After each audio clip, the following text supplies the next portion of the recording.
행복이 무엇인지 감이 잡히십니까?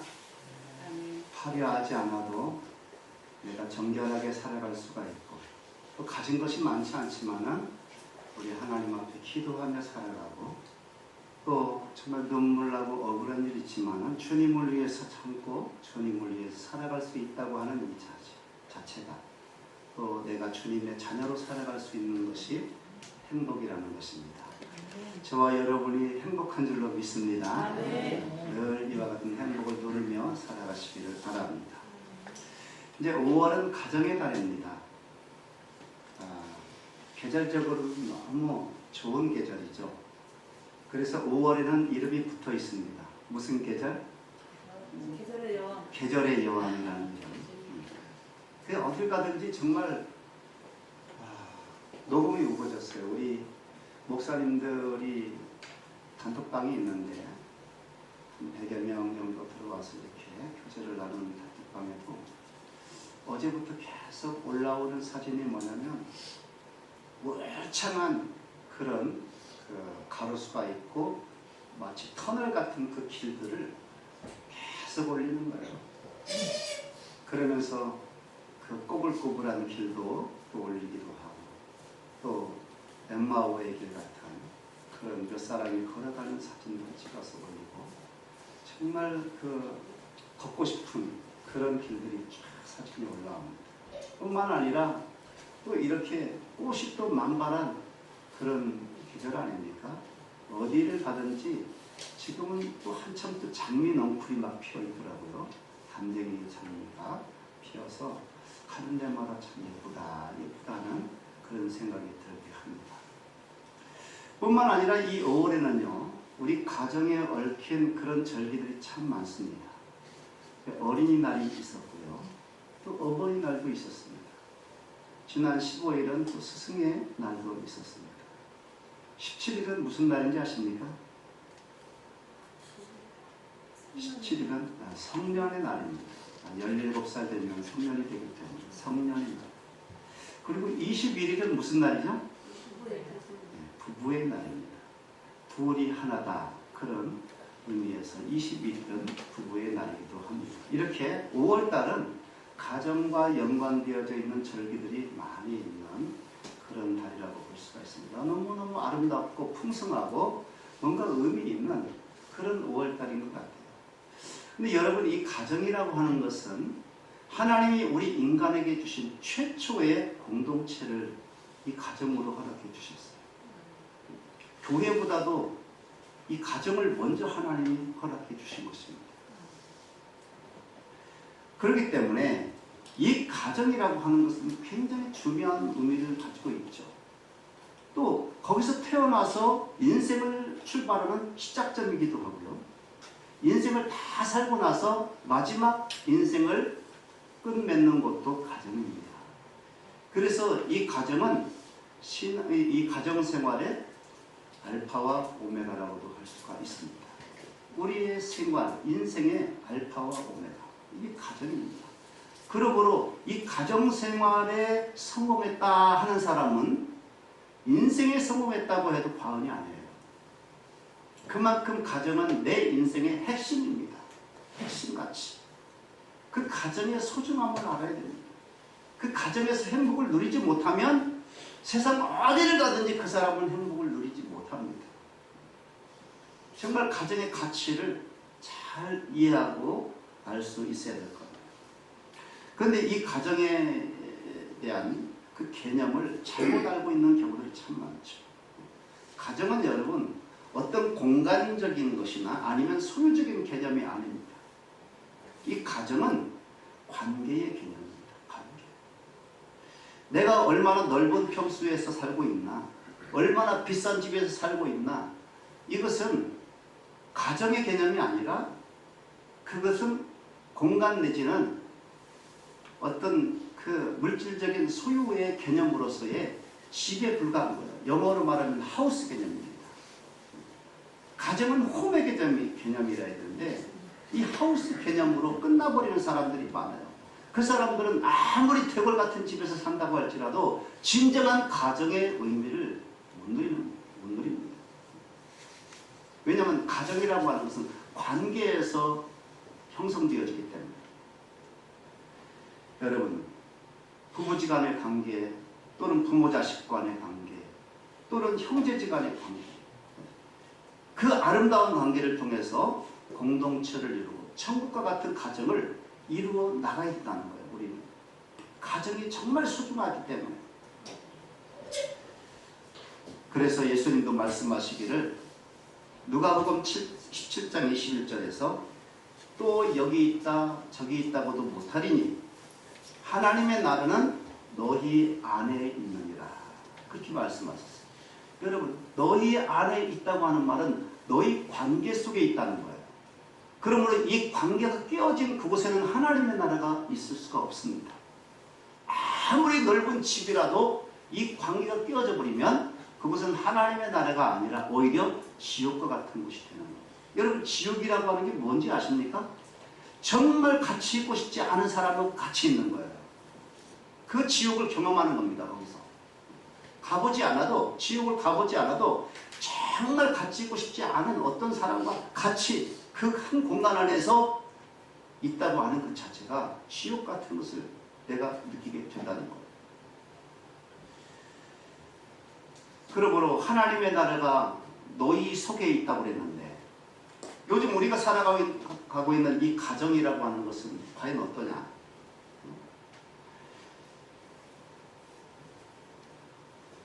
관계는커녕 홀로 사는 것이 오히려 편한 세상이 되어버렸어요. 이제 오늘 본문은요.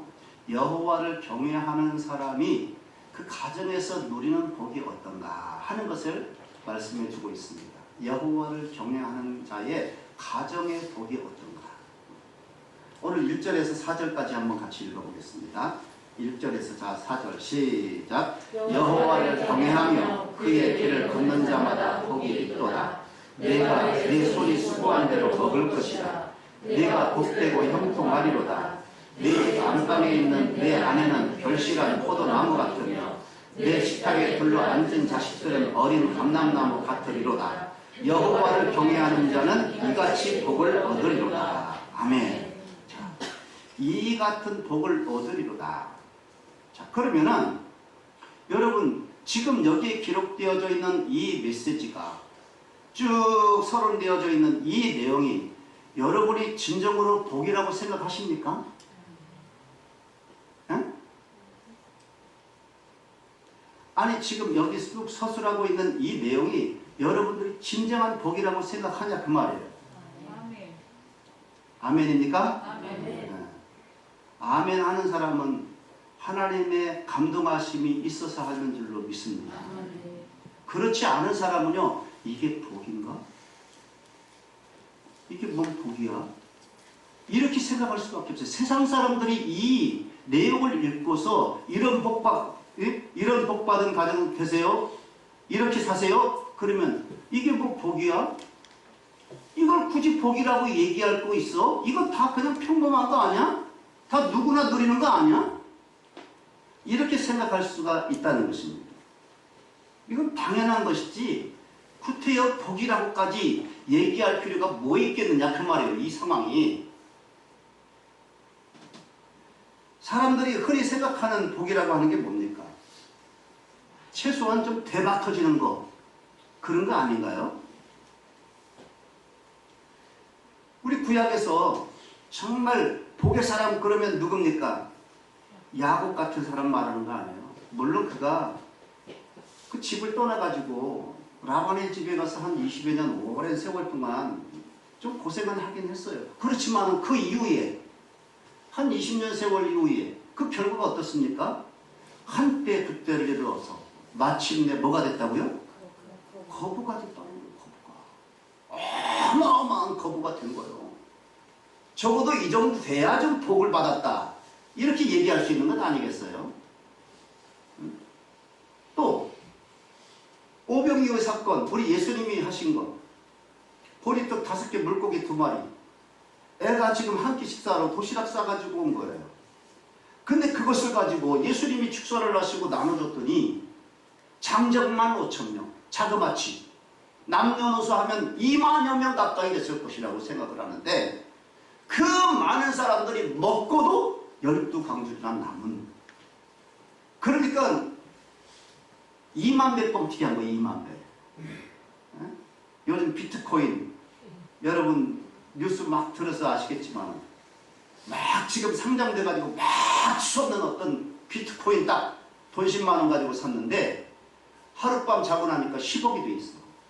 이 정도 돼야 적어도 야 정말 복 받았다, 대박 터졌다 이렇게 얘기할 수 있는 거 아니냐 그 말이에요. 세상 사람들은 다 그것이 복이라고 생각하지 아무런 뭐 그런 것도 없이 그냥 네 상에 둘러앉은 자식들 바라보면서 네 아내 바라보면서 그렇게 사는 게 복이다 이렇게 말하면 이게 과연 누가 복이라고 생각을 하겠느냐 그 말이에요. 근데 여러분은 참 그걸 복이라고 아멘 했으니 얼마나 믿음이 좋은 거야. 예? 또 2절에 보면요 무슨 말이 나오냐면 보세요. 2절 말씀 시작. 내가 네 손이 수고한 대로 먹을 것이라. 아멘. 어떤 대로 먹을 것이라? 네가 네 손이 수고한 대로 먹을 것이다 그랬어요. 여러분 내가 조금이라고 이따만큼 먹으면 그게 복이라고 생각하는 거지. 아니 내가 이런 만큼 먹는데 그게 무슨 복이야? 그건 당연한 거 아니야? 세상 사람들의 논리를 보면 그게 당연한 거예요. 그게 무슨 복이야? 내가 일 쎄 빠지게 했으면 그 대가 먹는 거 그거 내가 누리는 거 그게 무슨 복이야. 그냥 당연한 거지. 그렇게 생각하기 쉽다는 것입니다. 또 3절에 보세요. 3절 말씀 시작. 내 집 안방에 있는 내 아내는 결실한 포도나무 같으며 내 식탁에 둘러앉은 자식들은 어린 감람나무 같으리로다 그랬습니다. 과연 이게 복인가? 하는 거예요. 여러분 지금 이 말은요 지금 그렇게 결실한 포도나무가 되었다고 하는 게 아니에요. 그냥 같다는 거지. 응? 결실한 포도나무 같다는 거지. 또 어린 감람나무라고 하는 것은 뭐냐면 큰 감람나무가 되어서 감람 열매를 많이 맺는 그런 자식이 될 것이라고 하는 그걸 바라보면서 지금 그렇게 될 것 같은 자식을 바라보면서 그게 복이라는 거예요. 여러분 그러나 아직 이루어지지 않은 것인데 앞으로 시간이 흘러서 그렇게 될지 안 될지 그건 그때 가봐야 하는 거 아니에요. 내 아내가 정말로 결실한 포도나무가 될지 아니면 그냥 바가지만 팍팍 긁어대는 가시나무가 될지 어떻게 알아? 여러분 자녀들이 정말로 감람열매가 풍성하게 열매 맺는 그런 나무가 될지 아니면 부모의 손만을 팍팍 썩이는 그런 찔레나무가 될지 누가 알아? 근데 가봐야 되는 거지. 지금 그걸 복이라고 생각해요? 여러분 사람들은요 내 손이 지금 당장 쥐어주지 않는 것을 복이라고 생각하지 않습니다. 세상 사람들은 적어도 그렇습니다. 지금 내 손에 당장 쥐어지는 것이 있어야지 그게 복이라고 그러지.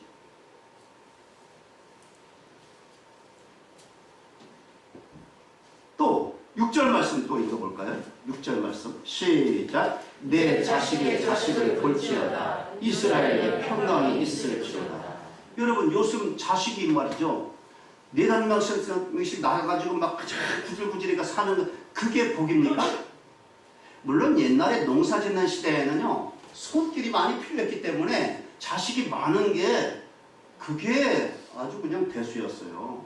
농사를 크게 지을 수 있거든. 뭔 일을 해도 다 같이 식구들이 으쌰으쌰 하면요 남들 뭐 2명이 하는 거 2배로 더 들고 우리는 5명이 하면 막 8배 10배도 거둘 수가 있기 때문에 식구가 많을수록 좋은 거예요. 근데 지금은 그렇습니까? 지금 자녀 한 사람 기르는데 드는 비용이 얼마인지 아세요? 2억 7천만 원이래. 한 사람 기르는 한 아이 기르는데 3억이 들어가. 그러면 대여섯 명 남은 얼마 들어간다는 거야? 그거 다 내가 기를 수가 있겠어요? 제대로? 그러니까 사람들이 내가 결혼해가지고 그냥 자녀 기르는데 내 짐 다 빼고 거기에 모든 걸 다 탕진하느니 내가 그냥 내가 버는 만큼 내가 먹고 그냥 쓰고 그렇게 끝내겠다. 그런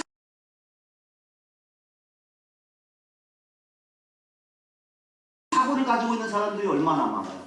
결혼해가지고도 애 안 낳으려고 하는 사람이 얼마나 많습니까?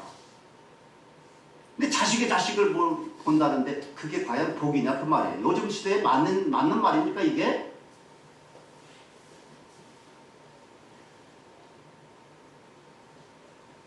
자, 그런데요. 제가 말씀드리고 싶은 거 오늘 본문을 가만히 보면요. 그러니까 오늘 세상 사람들이 그리고 내가 추구하는 복을 말하고 있지 않아요. 요즘 시대에 우리가 복이라고 생각하는 것들은 기록하지 않습니다. 그리고 오히려 우리가 생각할 때 이건 당연한 거지 복이라고 생각하지 않는 어떤 것들을 복이라고 지금 기록하고 있는 거예요. 사람이 복을 추구하는 건 당연하지요. 자연스러운 거 아니겠어요? 여러분 예수 왜 믿어요? 복 받으려고 믿지 않습니까? 물론 그 복이라고 하는 게 세상 사람들이 가지고 있는 그런 사고 개념의 복인지 아니면 진짜 예수 안에서의 진실한 복인지 나 복 받기 위해서 예수 믿습니다. 저는 영생의 복을 얻기를 원하고요. 예수 안에서 누릴 수 있는 복을 내가 받기를 원합니다. 저도 복 받기를 원해요. 예수 안 믿으면 그 복 얻을 수가 없기 때문에 세상에서 요구하고 그렇게 추구하는 그런 복은 차치하고라도 예수 안에서 얻을 수 있는 그 복을 나는 사모하는 겁니다. 그래서 예수 믿는 겁니다. 이건 누구나 다 당연한 거예요. 근데 어떤 복을 추구하고 어떤 복을 사모하느냐 이게 다른 거죠. 예수 믿으면서도 이게 다를 수 있어요. 사람마다. 신앙의 정도에 따라서 예수 그리스도 안에 있는 복이 조금씩 차이가 있습니다. 여러분 제가 최근에 읽은 책 중에 그 책에서 하나 참 중요한 지식을 하나 발견했는데 그게 뭐냐면은 소위 협상하는 사람들의 그 협상 기법 중에서 그 협상 기술 중에 하나가 뭐냐면 프레이밍 기법이라고 있어요. 그러니까 정치인들이나 아니면 경제인들이 어떤 상대와 더불어서 협상을 해나갈 때 이 프레이밍 기법을 잘 사용하면 성공한다는 거예요. 협상 성공자들이 협상을 잘하는 사람들이 이 기법을 잘 사용한다는 거예요. 그게 뭐냐면 그 사람마다 그 사람에게 맞는 어떤 프레임을 딱 씌운대요. 그 사람에게. 그럼 그 사람은 그 프레임, 틀 속에서만 생각하지 그 밖의 것을 생각하지 않는다는 거예요. 그렇게 예를 들어서 이런 겁니다. 사단 마귀가 에덴 동산에서 이 아담과 하와가 있을 때 하와를 찾아와 가지고 무슨 질문을 하냐면 정말로 하나님이 이 동산에 있는 모든 나무의 실과를 먹지 말라고 하더냐? 이렇게 물어요. 그러니까 하와가 그 틀에 딱 갇히게 되어지니까 하와는 늘 그 생각을 하는 거예요. 정말 하나님이 이 동산에 있는 모든 실과의 나무를 따먹지 말라고 그랬나? 계속 그 생각을 하면서 동산 중앙에 있는 그 선악을 알게 하는 나무의 실과를 쳐다보는 거예요. 그 생각을 계속 하다가 결국에는 그 나무의 실과를 따먹고 범죄하고 말아버립니다. 이게 틀 속에 갇혀있는 사람들의 생각과 행동입니다. 그러니까 이 프레이밍 기법을 가장 잘 쓰는 존재가 누구냐면 사단 마귀예요. 그 사람마다 그 사람의 성향, 그 사람의 환경, 그 사람의 모든 조건들을 다 알고 있는 이 사단 마귀가 그 사람이 제일 좋아하는 프레임을 딱 갖다 씌워버려요. 그러면 그 사람은 거기에 갇혀가지고 거기에 노예가 되어버리는 거예요. 그 프레임. 예를 들면 이런 겁니다. 어떤 사람에게는 돈이 행복이다. 이 프레임을 딱 씌워버려요. 그 틀을 그 사람의 사고 속에 돈이 행복이다. 그러면 그 사람은 죽자사자 뭐만 해요? 돈만 버는 거예요. 돈을 벌어야 내가 행복할 수가 있어. 돈. 그게 사단 마귀가 씌우는 프레임이에요. 또 어떤 사람은요, 명예라고 하는 틀을 딱 씌워버려요. 그럼 그 사람은 돈도 필요 없어. 권세도 필요 없어. 오직 뭐만? 명예만 추구하는 거야, 명예만. 그 명예만 얻으면 다른 건 다 의미가 없어. 거기에 시간도 물질도 내 재능도 다 올인하는 겁니다. 그래서 실제 이제 그 기네스북에 오른 사람들을 보면, 기네스북이 뭔지 알죠? 예, 그 기네스북에 오른 사람들의 그 모습을 보면 너무너무 엉뚱하지도 않은, 정말 우리가 생각하지도 못했던 그런 희한한 기록들을 세우기 위해서 인생을 다 거기에 올인하는 사람들도 있습니다. 예를 들면 제가 이제 몇 년 전에 19년도에 인도에 어떤 사람이 세계 제일의 그 기록이 기네스북에 오르게 되는데, 어떤 거냐면 손톱이 세계에서 제일 긴 사람, 이 기네스북에 올랐어요. 이 사람. 손톱이. 지금 저쪽에 양쪽 손 다 손톱이 있는데, 지금은 2020년도 사진을 보니까 오른손을 잘랐더라고. 워낙 불편한지 몰라도. 왼손만 이렇게. 근데 그 왼손의 5손가락의 손톱이 전부 합치니까 9m가 넘어. 그러니까 하나에 저기 한 1.5m쯤 되는 것 같아요. 1.5m. 이 엄지손톱은 2m가 넘어요. 근데 이 사람은 60년 동안 손톱을 한 번도 안 깎았어. 왜? 기네스북에 내가 오르겠다. 저는 저 사진을 가만히 보면서요, 이 사람이 저렇게 손톱을 길러가지고 기네스북에 올라서 그 이름이 오르는 거, 그 명예도 그거 하나에, 그거 외에 다른 유익이 뭐가 있을까 한번 생각을 해봤어요. 저 사람 코 후빌 수 있을까 없을까? 우리가 하루에도 몇 번 코를 후비는데 얼마나 시원해요. 그거 코딱지 후비다가 왕거리 하나 딱 걸려봐. 그거 빼봐. 얼마나 시원한지. 근데 저 사람은 코딱지를 못 후비죠. 저 사람 타자 칠 수 있을까 없을까? 타자를 쳐도 이렇게 해서 저기 어떻게 쳐 자판을. 저 사람 평생 장갑 낄 수 있을까 없을까? 겨울에 그 추운 날에도. 밥은 또 어떻게 먹을 거야 저거? 밥은. 아니 혼자서 화장실 갈 수 있을까 저거? 이야, 그런 불편을 감수하고 손톱을 저렇게 길러.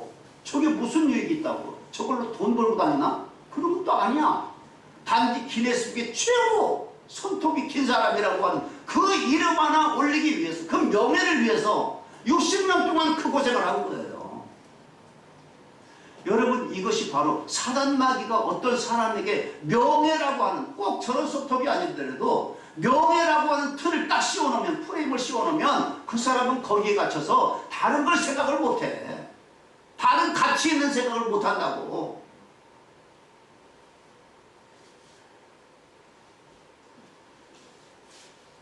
또 어떤 사람은요, 권세가 복이라고 하는 그 프레임에 갇혔어요.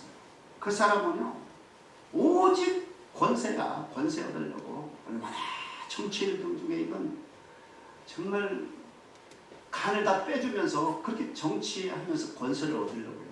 그렇게 해가지고 어떻게 하다가 권세를 좀 잡잖아요?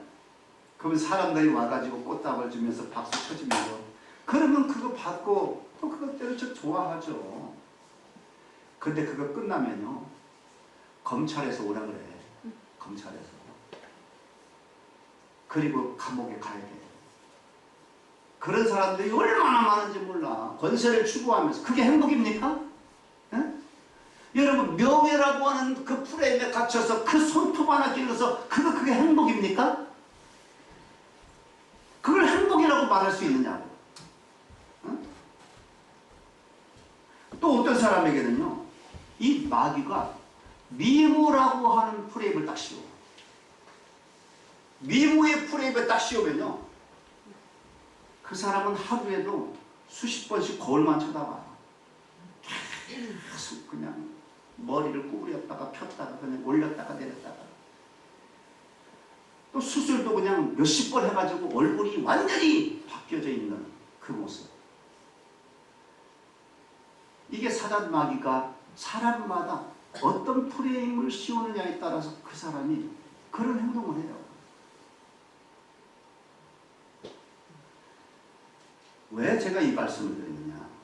오늘 본문을 보면요, 하나님은 우리에게 이런 아주 특별한 복으로, 특별한 어떤 것을 복으로 말씀하지 않으셨다는 것. 놀랍게도 아주 평범한 것을 복으로 말씀하시고 있습니다. 그래서 저는 오늘 여러분들과 함께 이 평범함의 가치가 무엇이냐, 이걸 한번 생각해 보려고 해요. 우리 다 평범하게 살아가잖아요. 특별한 사람 별로 없어요, 여기에. 그 평범함의 가치, 그 아름다움, 이걸 한번 우리가 생각해 보려고 합니다.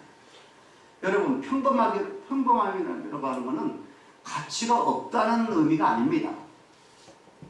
이 평범함이라고 하는 것은 보통 수준의 어떤 평균을 말하지 않아요.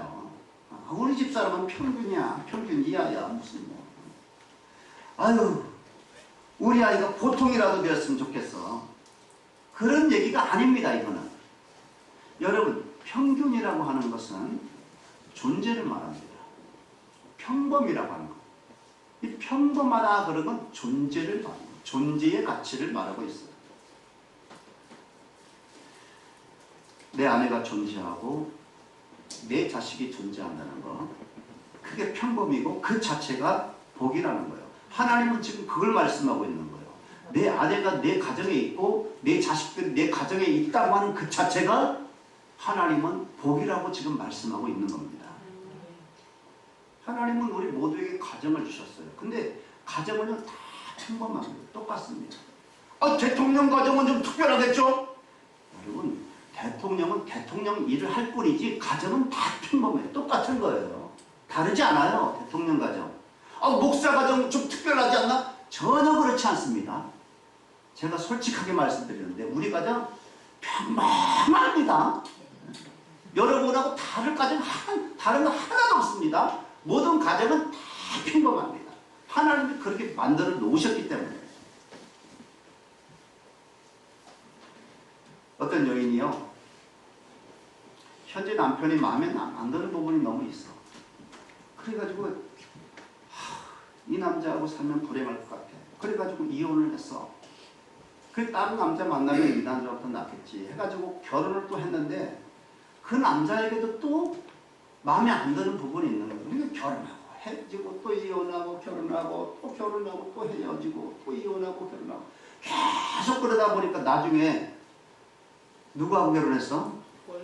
맨 처음 그 남자하고 다시 결혼하게 된 거야. 그래가지고 사람이 물었어.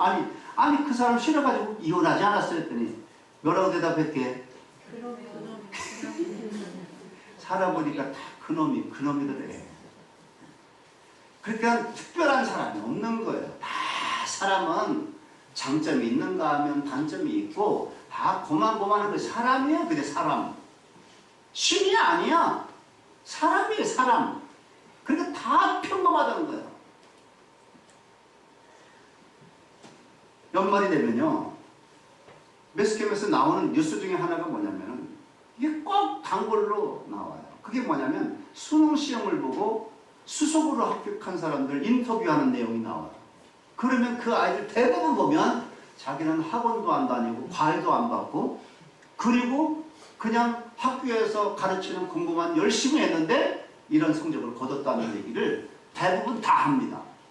그러면 그 뉴스를 보고 있는 부모님들이요, 자기 자식은 학원도 보내고 과외도 시켰는데 애가 성적이 맨날 저 모양 저 꼴이니까 아니 우리 자식은 앞으로 뭐가 되는가 그러면서 그냥 한탄하고 한숨만 푹푹 내쉬면서 애들 엄마들 만나면 전부 그 자식 자랑하고 그 자식 칭찬만 하고 있어. 여러분, 그 수속했다고 그 뉴스에 나온 그 아들 공부 하나 잘하는 거예요. 그거 건강도 좋지 않고 성격도 아주 개떡 같아가지고 대인관계 형편없고, 응? 아무것도 아니야 그거. 우리 아들 공부 하나 못하는 거, 공부 하나 그냥 건강하지 씩씩하지 애가 그냥 성격 좋지 참 대인관계 좋지 아주 그냥 우리 아들. 여러분 그 볼 걸 볼 줄 알아야 되는데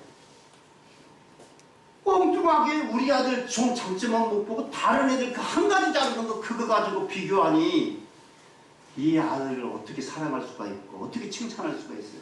여러분 정말 우리 아이 평범한 중에서 뛰어난 부분들이 많이 있습니다. 정말 사랑스럽고 훌륭한 부분들이 많이 있습니다. 여러분 그 아이들은 분명히 오늘 말씀처럼 어린 감람나무같이 자라고 나서 나중에는 감람열매를 풍성해서 모든 사람들에게 사랑을 받고 존경받는 자녀가 될 줄로 믿으시기 바랍니다. 내 자녀를 그렇게 볼 수 있어야 돼요. 우리 가정이 이 관계성에 하나님의 나라가 그 관계 속에서 있다고 그랬는데 이 관계를 잘 못하면 하나님의 나라는 그냥 지옥으로 되는 거예요. 가정이. 그러나 그런 거 한번 잘해보면 그거 어려운 거 아니잖아요. 그 자녀를 잘 보고 정말 잘하는 부분들 그 한 가지 가지고 감사하면서 또 위로하고 격려하면 거기에 하나님의 나라가 이루어지면서 아름다운 열매 반드시 거둘 줄로 믿습니다.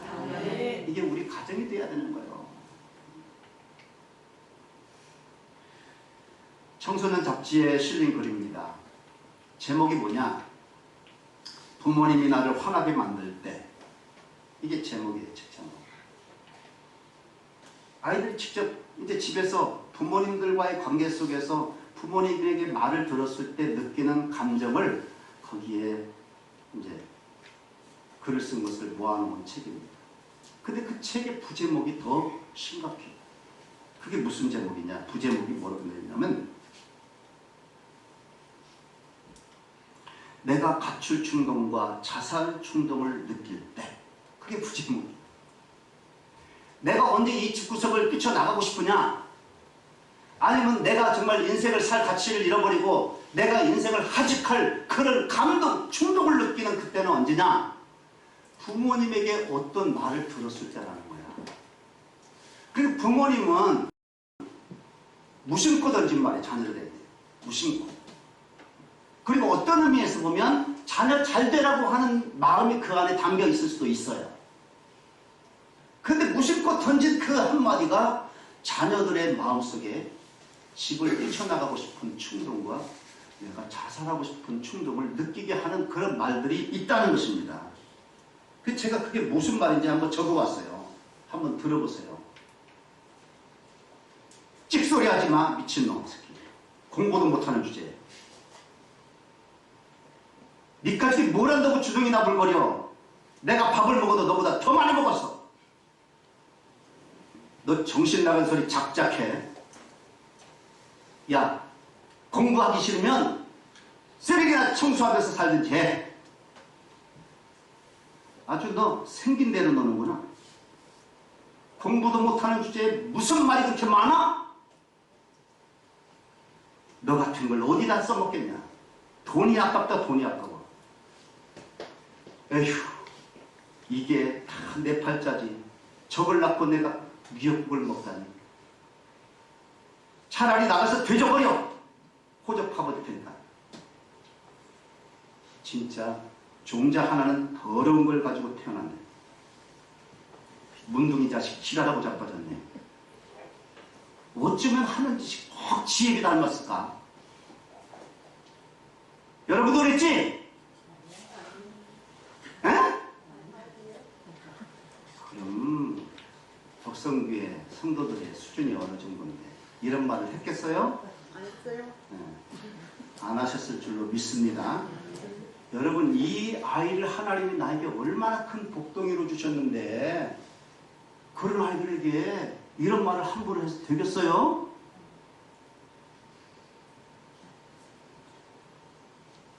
어떤 부모는요 자기 자식이 이제 나이가 들어서 청소년기가 됐어요.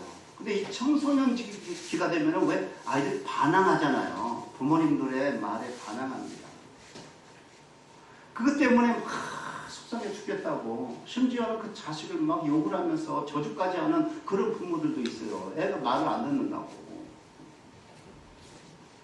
여러분 사춘기 때는요 원래 이 자라는 과정 가운데 이 사춘기 때는 이 뇌 속에서 이상한 호르몬이 나온대요. 성장에 필요한 호르몬이 나오는데 그 사춘기 때는 하도 혈기 왕성하고 막 이게 왕성하게 분비가 되는 거야. 호르몬이.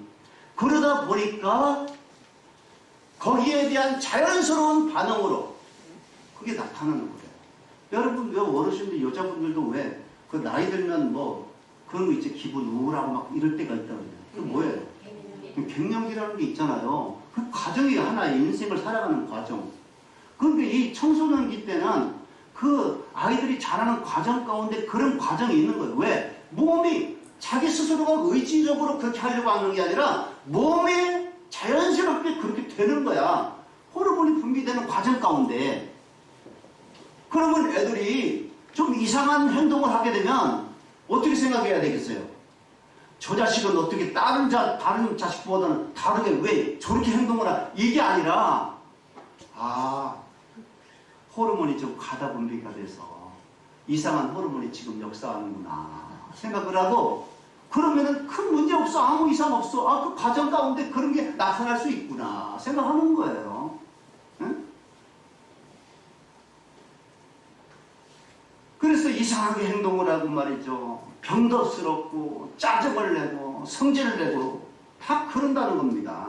그걸 우리가 알아야 돼요.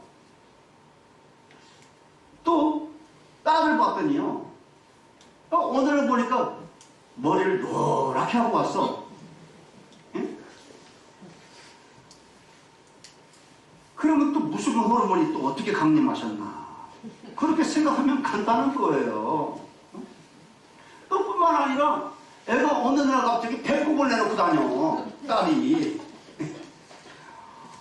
아유, 이거 부모님이 볼 때는 참 환장하겠지. 그렇지만은, 야, 저것도 참 예쁘다고 생각하는 생각이 들 때가 있어요, 그 아이들은. 그래가지고 배꼽을 내놓고 다니는 거야. 그러면 또, 호르몬이 또 역사한다 보다 생각하는 거야. 그 시간이 지나면요, 하라 그래도 안 해, 이제는. 어른 돼가지고 여러분 노랗게 물들이고 다니는 거 오빠 봤어요? 없어요. 에? 에? 없어요. 없지? 네.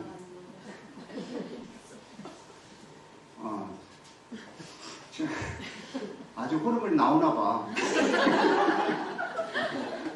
그 시간이 지나면요, 배꼽 내놓고 다니라고 그래도 안 다녀. 그게 뭐가 예쁘다고 다니겠어. 근데 그때가 있으니까 그런가 보다 하고 조금만 참아주면요, 다 지나가. 그 가정만 해서 요걸 잘해야 돼. 부모님은요, 호르몬 그 생성기간이 다 지나간 애들하고 지금 한참 나오는 우리 애들하고 비교를 하면 안 된다고. 쟤는 경험을 다 끝냈고 아니면 아직 오지 않았던가. 그러니까 애들이 차분하고 말도 잘 듣는 것 같은데, 쟤네들도 다 그때는 그랬어, 우리 애들처럼. 그러니까 이걸 좀 부모님들도 잘 알아야 돼. 자녀 속 이게 심리라든가 지금 어떤 육체적인 환경이라든가 이런 걸 잘 알아서 이해를 하고 그 아이를 격려하면서 그 안에서 정말 앞으로 감람나무가 주렁주렁 열매가 맺는 그때를 기대하면서 지금도 잘 길러내면서 그 어려운 시기를, 뭐 부모만 힘들겠어요? 오히려 더 그 아이가 더 힘들다고. 그러면 그런 아이들을 감싸 안고 위로하고 격려도 해주면서 말을 좀 잘 들어주면서, 그러니까 예쁘다고 하는 거 나도 예쁘다고 한번 해주면서, 응? 그렇게 하면 얼마나 좋겠어요. 거기에 하나님의 나라가 이루어지는 것 아니겠어요? 관계 속에서 하나님의 나라가 이루어진다 그랬는데 이 관계가 깨져버리면요, 지옥이 되는 거예요. 거기는 집을 뛰쳐나가고 싶은 거예요. 확 죽어버리고 싶은 마음이 든다고. 심리학자들의 말이라면요, 사춘기를 맞은 자녀들에게 나타나는 두 가지 특징이 있대요. 그게 하나는 뭐냐? 극단적으로 독립을 추구한다는 거예요. 왜? 지금까지는 부모 밑에서 종속적으로 생활을 했어. 늘 순종하고 복종적인 생활을 했단 말이죠. 그런데 이제는 사춘기를 거치고 좀 나이가 들어서 이렇게 생각하다 보면은 자기도 이제는 어른만큼 행동할 수 있고 살아갈 수 있다고 생각을 하는 거예요. 그래서 슬슬 어른 흉내를 냅니다. 이 아이가. 근데 그때에 어른이 볼 때에 어린아이인데 어른 흉내를 내는 그 아이가 얼마나 어설퍼. 에? 어설프다고. 그렇지만 그 부모님은 그런 행동을 하는 아이를 야, 이만큼 컸구나 이제 우리 아이가 어른이 다 됐구나 그렇게 생각을 하면서 서서히 이제는 독립시킬 준비를 해야 된다는 거예요. 한번 자유권도 주고 스스로 뭔가 해볼 수 있도록. 그러면 그 아이는요 책임감을 가지고 막 하는 거 아니에요. 그 자유를 행해도 어떤 부모님과의 관계 속에서 또 나름대로 책임감이 있어요. 그런 책임감을 가지고 또 스스로 선택도 한번 해볼 수 있는 그런 독립심 있는 그런 아이로 자란다는 겁니다. 또 하나는 뭐냐면은 아주 다른 사람을 이 주변 환경을 너무 의식한다는 거예요. 그래서 하루에도 10번 20번씩 거울을 들여다봐. 그 이유가 뭔지 아세요? 자기 얼굴 보기 위해서 그런 게 아니에요. 그거 왜 얼굴을 보느냐면 거울을 보느냐면 자기 나름대로의 되고 싶은 어떤 존재가 이미 그 안에 내재가 있어. 연예인이라든가 어떤 아주 여자 같으면 예쁜 어떤 그런 자기의 모델이 있어. 롤 모델이. 그래가지고 그 롤 모델과 조금이라도 좀 닮은 구석을 찾아보고 싶은 거예요. 자기가. 그래가지고 그 닮은 모습 롤 모델을 내가 꾸미면서 좀 닮아보려고 그렇게 애를 쓰는 겁니다. 그게 바로 청소년 시기에 나타나는 특징이에요. 아이들 다 그래. 그래서 애들 그냥 수시로 거울 보고 핸드폰으로 그냥 거울 보고 계속 막 만지고 막 그냥 그러고 살아. 여자들은. 남자들은 좀 그래. 근데 여자들이 그런 특성이 있어요. 다른 사람을 너무 의식해. 남자들도요 표현은 안 하지만 그 의식이 대단합니다. 의식이 대단해. 그래가지고 누가 옷을 딱 사면은 그 옷을 내가 사지 않으면은 못 견딥니다. 그 많은 수준을 내가 맞추려고 얼마나 노력을 하는지 몰라요. 근데 그런데 부모님은 그냥 털털하게 사는 게 좋잖아. 우리 자녀들도. 그냥 털털하게 그냥 대충 옷 입으라고 맨날 그러면요 아이 기죽어서요 이거 안 돼요. 그러니까 아이들은 늘 주변과 이렇게 살피면서 의식을 한다고 하는 사실을 이 부모님들은 알아야 됩니다. 여러분 일단 좋고 나쁨을 떠나서 나에게 아내가 있고 그리고 남편이 있고 내 자식이 있고 섬길 부모가 있다는 거 평범한 건데 그러나 그것을 복으로 여기시길 바랍니다. 복으로 알아야 돼요. 그거를. 여러분들 뭘 더 받고 싶어 하시나요? 무엇이 여러분 인생에 더 채워져야 한다고 생각하시나요? 만약에 여러분들이 그렇게 특별한 것을 채워야 된다고 생각하고 늘 그것에 부족해서 목말라 하는 그런 사람이라고 한다면 그 사람은 평생 동안 가난하게 살 수밖에 없습니다. 하나님은 우리에게 많은 복을 주셨는데 우리 주변에 그런데 아주 평범한 것으로 복을 주셨다는 거예요. 복을 발견하는 것이 행복한 삶을 살아가고 복된 인생을 살아가는 비결이라는 것입니다. 그래서 우리는 그런 것들을 복이라고 생각하지 않는데 그러나 그렇지 않아요. 따라서 합시다. 존재 자체가 복이다. 존재 자체가 복이다. 우리 가정 안에 식구 존재 자체가 복이에요. 그래서 어떤 장애를 가진 그 부모님이 하시는 말씀 중에 이런 아들이라도 내게 주신 거 감사하다고 고백하는 분들이 많습니다. 장애를 가졌기 때문에 늘 거기에 매여서 그렇게 힘들게 살아가면서도 이런 아들이라도 나에게 주심을 감사한다고 고백하는 사람이 많다니까. 존재 자체가 복이에요. 여러분 옆에 있는 분들 한번 슬쩍 곁눈질로 한번 살펴보세요. 특별해요? 평범해요? 특별해요? 평범하죠? 평범해도 아주 너무 평범하지? 그 감사해요? 안 감사해요? 감사해요. 여러분 옆에 만약에 대통령이 앉아있거나 아니면 남자 옆에 우리 이용식 집사님 옆에 미스 코리아 주봉진 집사님 미스 코리아 뺨치니까 덜 하겠지만 우리 여기 이종희 집사님 지휘자님 옆에 미스 코리아 앉아있어봐.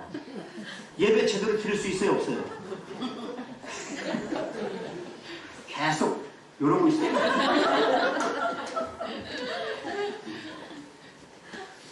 그 사람한테 내가 뭐 흠 잡힐 거 없나, 한번 조금 더 살펴보고 싶어. 이런 아주 불편한 마음이 있어요. 아주 자연스럽고 편안하게 하나님 앞에 전심할 수가 없다고.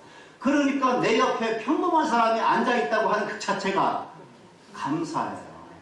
옆 사람에게 고맙습니다.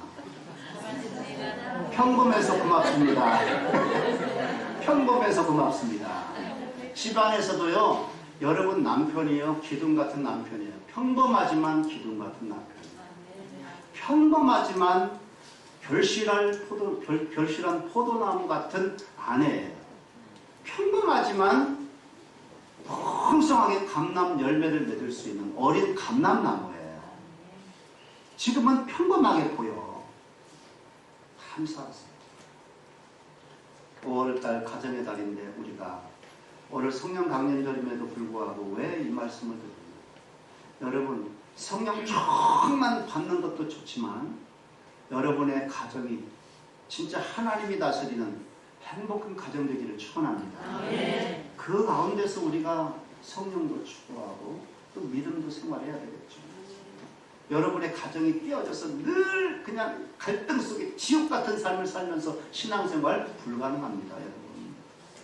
주님이 나도 건사해 주시기를 원하지만 여러분의 가정을 건사해 주셔서 악으로부터 보호해 주시고 여러분이 이런 잘못된 프레임 속에 사단마귀가 씌워주는 잘못된 프레임 속에 갇혀가지고 그것만 추구하면서 하나님의 은혜와 사랑을 잊어버리고 신앙도 깨쳐버리는 그런 억울한 일 당하지 않으길 한 주간 동안도 그런 은혜가 있기를 주님의 이름으로 축원합니다. 기도하겠습니다.